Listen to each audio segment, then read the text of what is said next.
Hi guys, അപ്പോൾ ഇന്ന് ഓണം സീരീസിൻ്റെ ഫസ്റ്റത്തെ വീഡിയോ ആണ്. നമ്മൾ മത്തങ്ങരിശ്ശേരി ഉണ്ടാക്കണം. അതിന് വേണ്ടിയിട്ട് മത്തങ്ങ നല്ല രീതിയിൽ കട്ട് ചെയ്തതിന് ശേഷം ജസ്റ്റ് കുറച്ച് വെള്ളത്തിൽ ആവശ്യത്തിന് ഉപ്പും കൂടി ഇട്ട് നല്ല രീതിക്ക് ഒരു മുളകും നടുവേ കീറി അതും കൂടി ഇട്ട് നല്ല രീതിക്ക് വേവിച്ചെടുക്കുക. അതിൽ തന്നെ പയർ വേവിച്ച് മാറ്റി വെച്ചിട്ടുണ്ടായി. അതും കൂടി ഇത് നല്ല രീതിക്ക് പകുതി ഒന്ന് വെന്ത് വരുമ്പോഴേക്കും ഇട്ട് കൊടുത്ത് നല്ല രീതിക്ക് മിക്സ് ചെയ്ത് കൊടുക്കുക.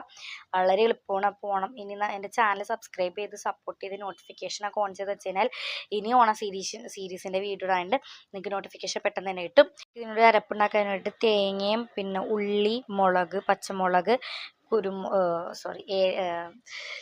ജീരകം, പിന്നെന്താണ് കുറച്ച് മഞ്ഞൾപ്പൊടിയും കൂടി ഇട്ടിട്ട് നല്ല രീതിക്ക് ഒന്ന് അരപ്പുണ്ടാക്കുക. അത് ഇതിലോട്ട് ഒഴിച്ചു കൊടുക്കുക. ഇത്രേ ഉള്ളൂ. നമുക്ക് ജസ്റ്റ് ഇനൊന്ന് വറവിട്ട് കൊടുക്കാൻ വേണ്ടി ഓയിൽ ഒഴിച്ചിട്ട് അതിലോട്ട് കടുക് പൊട്ടിച്ച് പിന്നെന്താണ് കറിവേപ്പിലയും മുളകും ഉണക്കമുളകും ഇട്ടിട്ട് നല്ലേക്ക് വറുത്തതിന് ശേഷം അതിലോട്ട് നമ്മുടെ തേങ്ങയിട്ട് ബ്രൗൺ കളറാക്കാം.